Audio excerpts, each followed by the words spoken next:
Sebagai lokasi IKN, posisi dan peran Kaltim menjadi sangat strategis dan penting dalam pengelolaan SDA.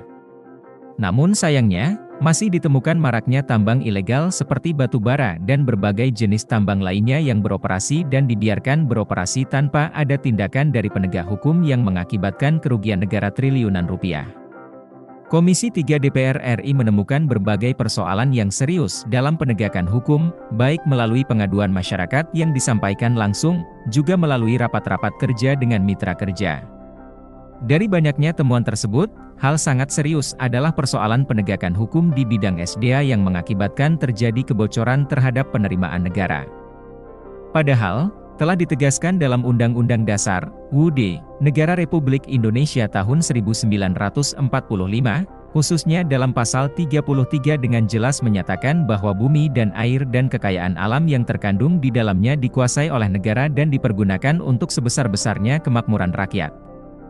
Lebih lanjut, hal ini juga dipertegas dalam berbagai undang-undang di bidang sumber daya alam yaitu Undang-Undang UU Nomor 4 Tahun 2009 tentang Pertambangan Mineral dan Batu Bara. Begitu pula di sektor kehutanan, dalam UU Nomor 19 Tahun 2004 tentang Penempatan Perpu Nomor 1 Tahun 2004 tentang perubahan atas UU Nomor 1 Tahun 1999 tentang Kehutanan menjadi UU dan UU Nomor 18 Tahun 2013 tentang Pencegahan dan Pemberantasan Perusakan Hutan. Kemudian di sektor perikanan, sebagaimana diatur dalam UU Nomor 45 Tahun 2009 tentang perubahan atas UU Nomor 31 Tahun 2004 tentang perikanan. Bukan hanya ketiga UU tersebut, masih banyak UU dan peraturan perundang-undangan lainnya yang mengatur mengenai SDA. Namun patut disayangkan, bahwa penerimaan negara baik dari sektor pertambangan mineral dan batu bara, sektor perikanan maupun sektor kehutanan selama ini masih jauh dari harapan. Termasuk kontribusi kepada masyarakat yang tinggal di lokasi pertambangan, pesisir pantai dan hutan juga masih sangat kecil, tidak sebanding dengan kerusakan lingkungan, kerusakan hutan, laut dan kerusakan potensi sumber daya alam lainnya dan risiko sosial yang terjadi.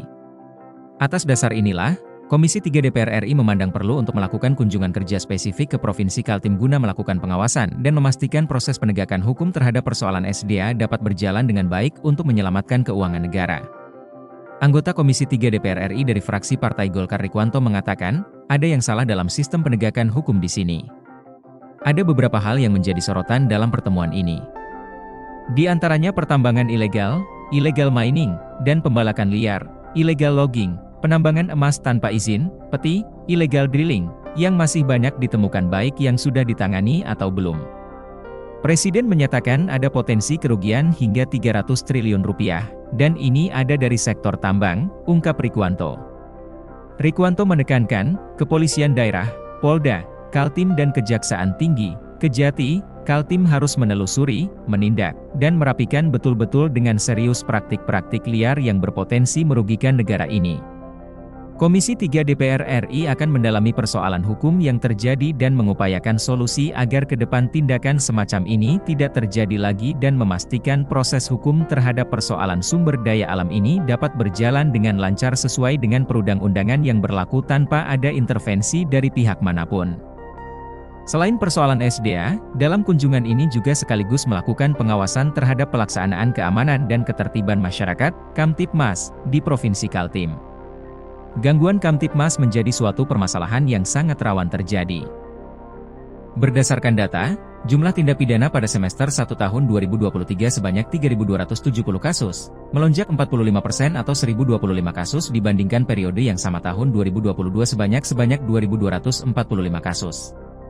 Sementara, penyelesaian tindak pidana semester 1 tahun 2023 sebanyak 1.970 kasus, tumbuh 5,7% atau 107 kasus ketimbang periode yang sama tahun 2022 sebanyak 1.863 kasus. Adapun penyelesaian tindak pidana pada semester 1 tahun 2023 sebesar 60%, anjlok 20% dibanding periode yang sama tahun 2022 sebesar 80%. Tentunya hal ini menjadi perhatian dari Komisi 3 DPR RI untuk memastikan bahwa pelaksanaan Kamtipmas berjalan dengan baik. Download Tribun X sekarang, menghadirkan lokal menjadi Indonesia.